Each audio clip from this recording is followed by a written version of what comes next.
अपूर्ण विराम चिन्ह के बाद आता है प्रश्न सूचक चिन्ह।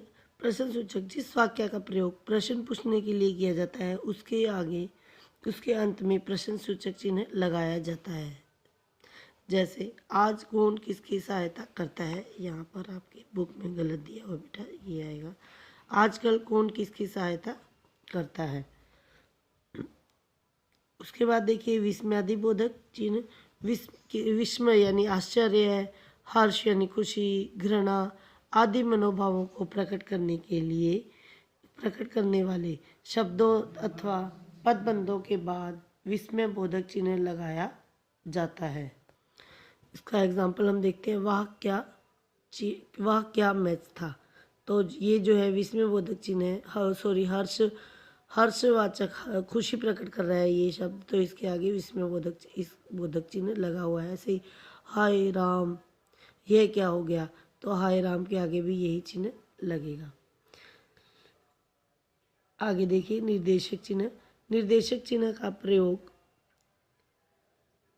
विषय विभाग संबंधी हर शीर्षक के आगे जहाँ उद्धरण चिन्ह देना हो, जैसे उदाहरण या जैसे के बाद लेखक के नाम के आगे किसी कथन का आरंभ हो, जहाँ इसका प्रयोग किया जाता है। जैसे अध्यापक, फिर निर्देशक अध्यापक क्या कर रहा है, बच्चों आज तुम्हें एक कहानी सुनाऊंगा, इस तरह। या निम्नलिखित का अर्थ लिखिए, अब अर्थ आगे लिखना है तो यहाँ पर निर्देशक चिन्ह का प्रयोग किया जाएगा। उसके बाद है योजक चिन्ह। समस्त समासिक पदों के बीच में समानार्थक या विपरीतार्थक शब्दों के युग्मों के बीच में जैसे इकट्ठे लिखे जाते हैं ना विलोम, जैसे सुख दुख अगर लिखा जाएगा तो उसके बीच में आएगा। ये देखिए संसार सागर, ये समासिक पद है संसार सागर। अन्न जल,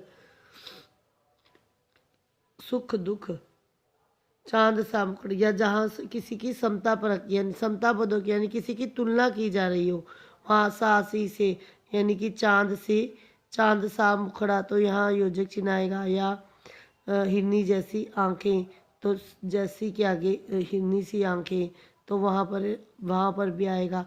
इस तरह से योजक चिन्ह जो है वो समासिक पदों के बीच में, समानार्थक या विपरीतार्थक पदों के बीच में, शब्दों के युग्मों के बीच में, युग्म मतलब जोड़ों के बीच में आता है। उसके बाद है उद्धरण चिन्ह। उद्धरण चिन्ह दो प्रकार के होते हैं, एक होता है दोहरा उद्धरण चिन्ह और एक होता है इकहरा उद्धरण चिन्ह। दोहरा उद्धरण चिन्ह का प्रयोग किसी के द्वारा कहे कथन को दर्शाते वक्त किया जाता है। जैसे गांधी जी ने कहा भारत अंग्रेजों भारत छोड़ो, तो ये उनके गांधी जी द्वारा कहा गया कथन है, इसलिए यहाँ पर ये दोहरा उद्धरण चिन्ह आया है।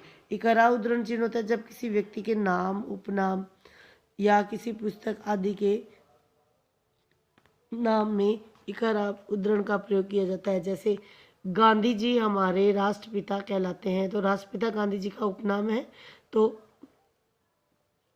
उन्हें एक उपाधि दी गई है राष्ट्रपिता की, तो यहाँ पर राष्ट्रपिता का मतलब गांधी जी होता है, इसलिए ये राष्ट्रपिता जो है वो इकहरे उद्धरण चिन्ह में आएंगे।